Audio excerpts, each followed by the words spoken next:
Okay, welcome to my second 3D XNA tutorial, and today we will be putting the model we made in the last tutorial into a 3D XNA game.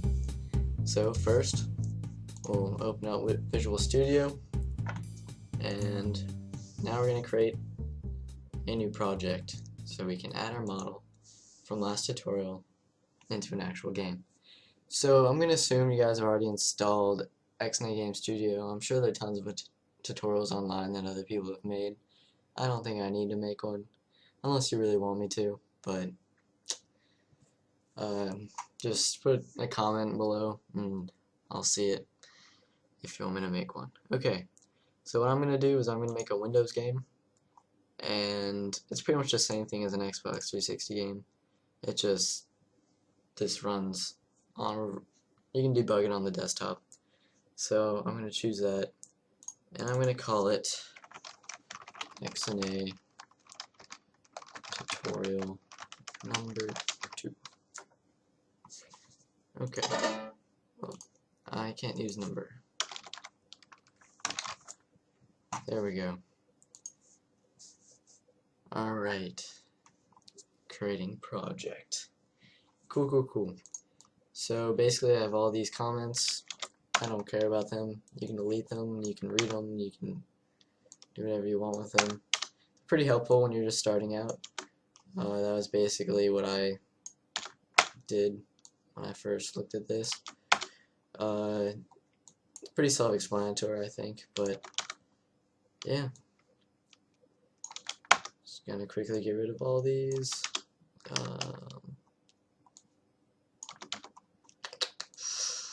Almost. Okay. So, first thing we're going to do is we're going to talk about what content is. XNA uses a content pipeline, something that I have not seen in any other platform.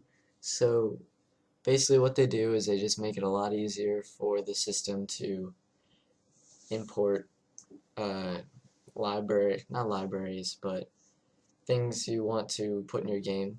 So I guess content. So the way you add content to your game is you're gonna right click over here in your Solution Explorer. If you don't see this menu, you can open it up by going into View and clicking on Solution Explorer up here. Okay, so you're gonna right click where it says content next to it, XNA tutorial content, content. Okay, then you're going to go down to add and go to existing item. And now you're going to find the model that you had made in the previous tutorial. So I made mine right here, and this is my model. Okay, so I have, as you can see, my model appeared right here. And yeah, I can open it up. I can see what my model looks like. This is the final product. Yeah, pretty cool. Pretty cool. I made some changes from the other tutorial just because, I don't know, it was kind of ugly before. And yeah, so basically we're going to start coding now. Alright, so first of all, I don't think we're going to be doing any 2D graphics, so we can get rid of this sprite batch. And instead, we are going to want to have 3 matrices, which is basically the equivalent of our sprite batch in a way. So our first matrix is going to be our view matrix, and our second one is going to be our projection, and our third one is going to be our world matrix, but we'll deal with that later. Okay, now we're also going to want to have a model, so model, my model.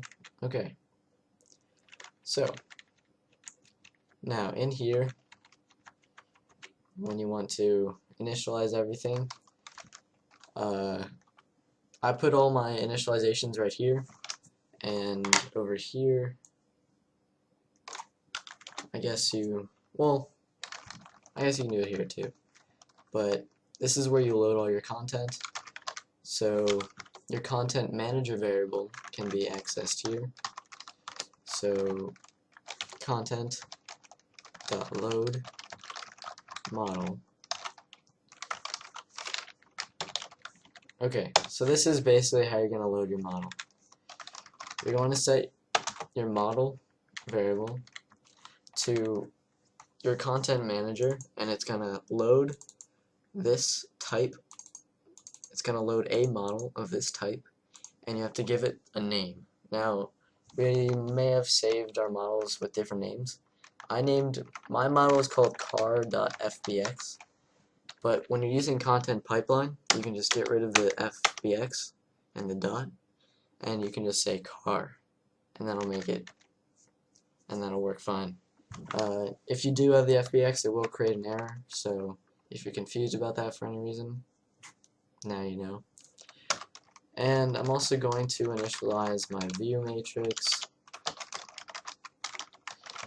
and so I'm going to do matrix dot create look at right here, and the first thing is going to be a vector 3, which is going to be the position of your camera. So I'm going to do new vector 3 of 10, 10, 10. I don't really care where I put it, just wherever's fine. And I'm going to do new vector 3 of 0, 0. Actually, this is easier. Vector 3 dot 0, comma,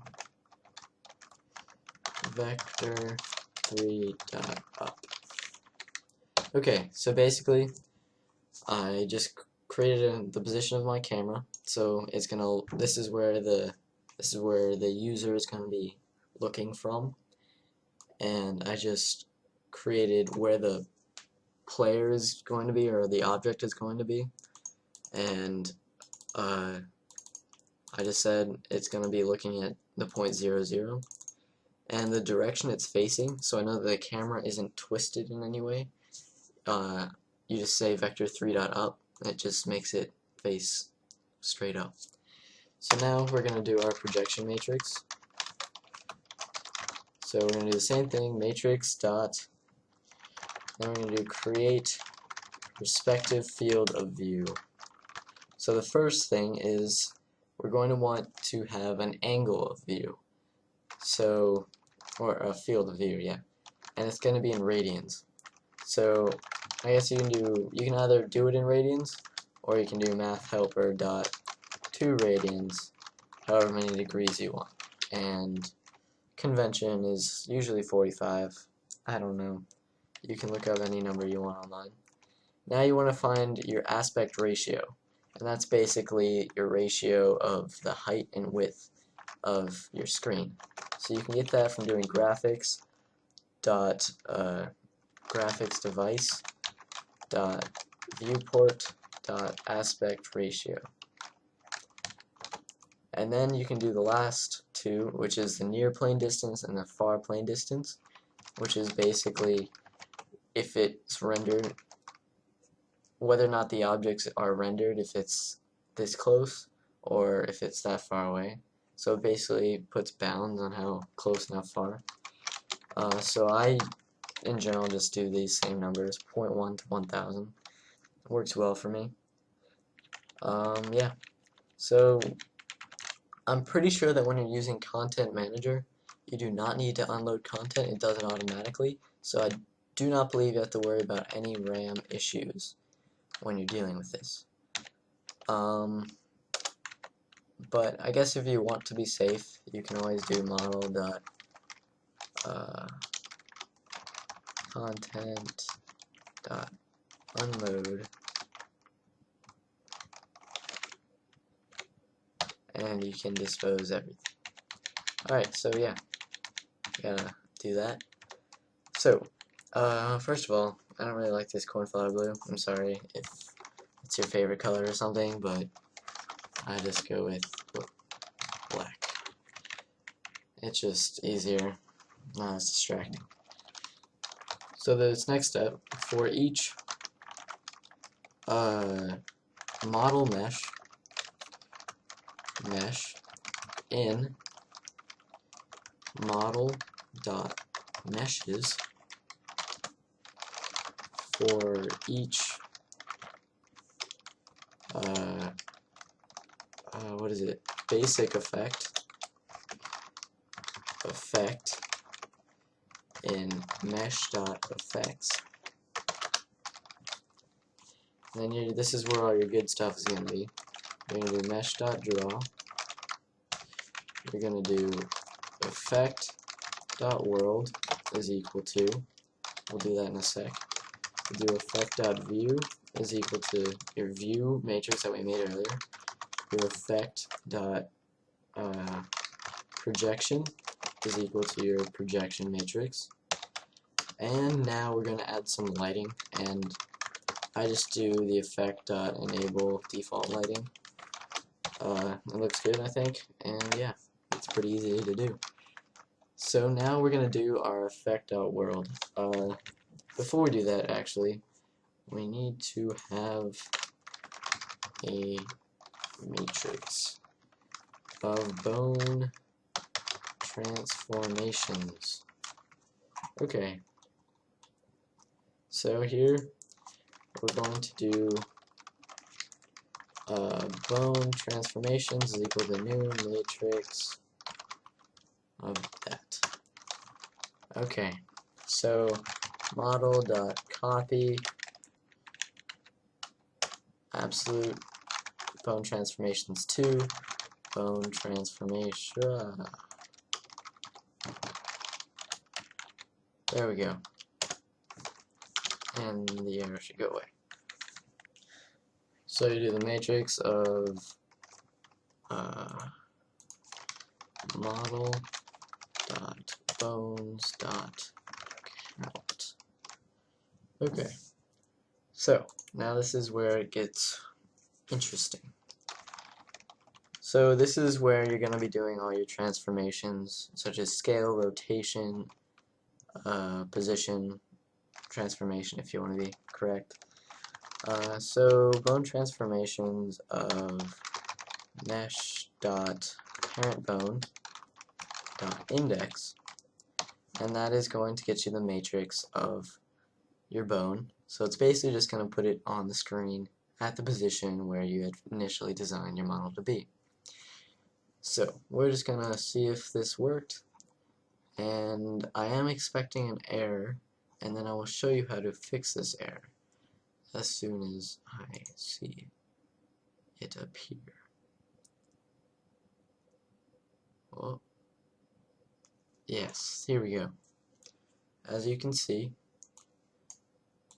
the model looks kind of nonsensical, to put it lightly. It doesn't make any sense. So it looks nothing like this. So basically, all you have to do, took me a long time to figure this out, but it's really easy. You just have to edit your model in a really tiny way.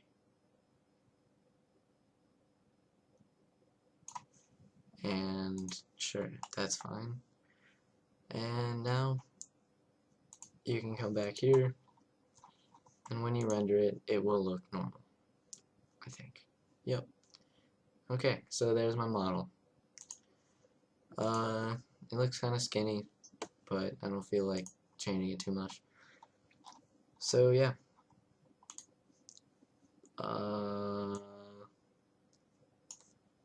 Let's get rid of properties. Oh no, I actually want properties. Whatever. Now, let's see if we can scale it in this direction uniformly. Not like that. Alright, whatever. Okay. So anyways, this works.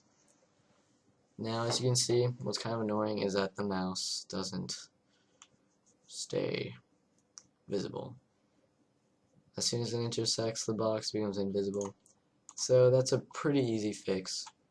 Just go in anywhere and do mouse is mouse visible, and you set it equal to true. And now your mouse will be visible. Yep, perfect. Okay. So now that we have that on the screen, let's do rotations. Now here is the update method. It's going to be where we do all the update related stuff, obviously. So I'm going to have a float. Actually no, I'm going to do a vector3 rotation, and I'm going to just set it equal to vector3.0. So it's just 0, 0, 0, 0. Now I'm going to come in here and I'm going to do multiplied by matrix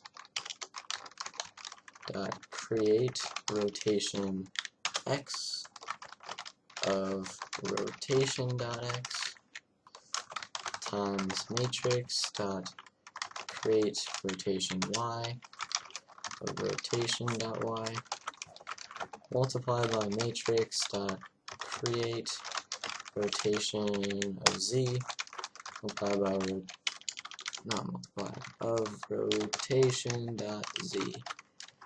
And yeah, now in the update method I'm just going to say rotation dot y plus equals 0.1f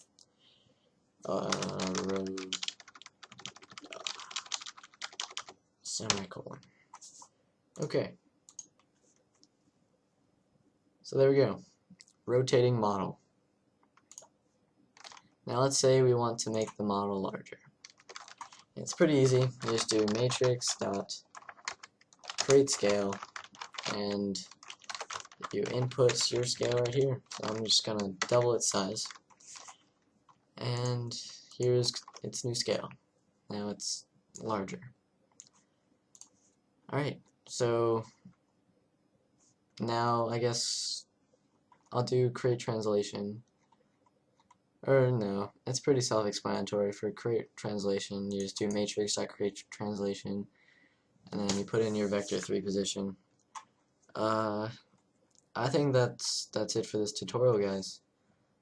Just doing some basic translations, rotations, just transformations, yeah. So in my next tutorial, I'll show you how to rotate individual parts, individual meshes of your model, and that will allow for awesome animation. Yeah, and it should make things pretty cool. So yeah, have a good one, YouTube, I guess. Like and subscribe if you enjoyed. Yeah, and leave a comment if you have any questions, have any comments. And I am open to opinions on whether or not this was good, bad, horrible, I don't know. So yeah, just whatever. Have a good one.